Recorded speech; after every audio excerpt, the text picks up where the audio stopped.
Test referral নিয়ে যারা business করে ওনারা অনেকে নিজেরাই একটা হেলথ কেয়ার ফ্যাসিলিটি তৈরি করছে। এখন সাধারণ মানুষ সে কি এরকম একটা টেস্ট রেফারেল ফ্যাসিলিটিতে যে তার ডক্টর দেখাবে নাকি আপনার হাসপাতাল বা ডায়াগনস্টিক সেন্টারে যাবে?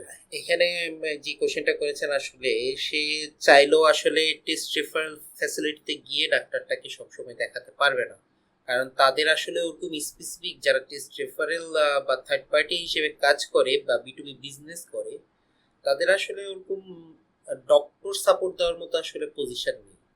তারা শুধুমাত্র হচ্ছে ইকুইপমেন্ট রিয়েজেন্ট এগুলোই কেনাকাটা করে যেটা কিনা হচ্ছে টেস্ট করানোর জন্য প্রয়োজন, এবং সেটা দিয়ে হচ্ছে মূলত তারা অন্য বড় বড় হসপিটালগুলো যাদের কনজাম্পশন বেশি আছে অথবা ছোট হসপিটাল যাদের কনজাম্পশনটা পর্যাপ্ত না বা যাদের মেশিনারি ঠিক মতো নেই তাদের কাছ থেকে তারা তাদের টেস্ট কনজাম্পশনগুলোকে কালেক্ট করতেছে।